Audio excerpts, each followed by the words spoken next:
আজকে আবু সাঈদের মামলার যে চার্জ হিয়ারিং চলছে তার দ্বিতীয় দিন।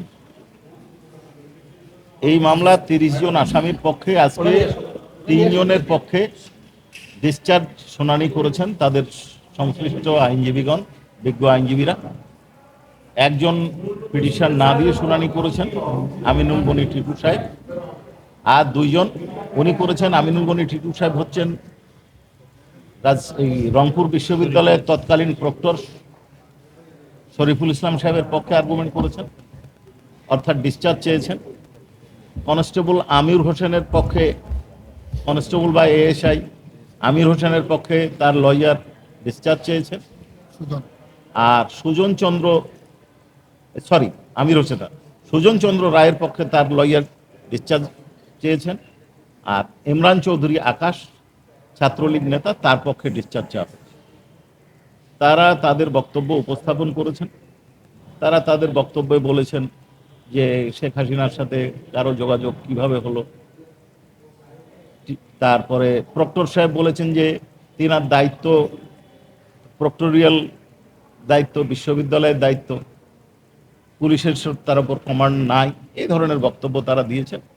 আমরা প্রত্যেকজন আসামি পক্ষের যারা আছেন তাদের স্টেট ডিফেন্স এবং উপস্থিত অন্য আসামি তাদের বক্তব্য উপস্থাপন করার পরে আমরা রিপ্লাই দেব।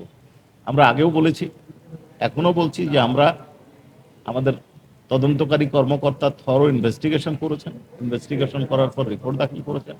সেই ইনভেস্টিগেশনের রিপোর্টের উপর ভিত্তি করে আমরা ফরমাল চার্জ দাখিল করেছি। আমাদের ভিডিও ফুটেজ আছে, সিসি ক্যামেরা আছে, সিডিআর আছে, আমাদের কাছে যথেষ্ট ডকুমেন্ট আছে এবং চার্জ গঠন না হওয়ার মতো কোনো উপাদান আছে বলে আমরা মনে করি না। অবশ্যই চার্জ হবে, এটা আমরা দৃঢ়তার সাথে বিশ্বাস করি। তারপরে এই সিদ্ধান্তটা সম্পূর্ণ ট্রাইব্যুনালের এখতিয়ার, শুনানির পরে ওনারা আদেশ দেন।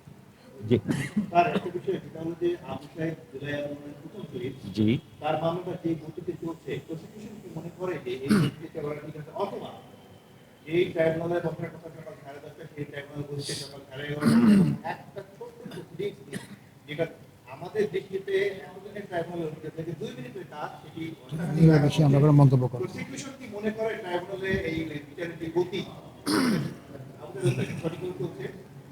আমরা দৃঢ়তার সাথে বিশ্বাস করি যে আমাদের ইনভেস্টিগেশন সঠিক পদ্ধতিতে চলেছে, সঠিক নিয়ম মেনেই ফরমাল চার্জ দাখিল করা হয়েছে এবং আমরা নিয়ম মেনে চার্জ হিয়ারিং করছি। ট্রাইব্যুনাল কোনো কারণে একদিন দেরিতে বসতে পারে, আমার দৃঢ় বিশ্বাস যে ট্রাইব্যুনাল ঠিকভাবেই কাজ করছেন এবং সেইভাবে কাজ করে যাবেন। ঠিকভাবে কাজ করছেন, কাজ করে যাবেন। না।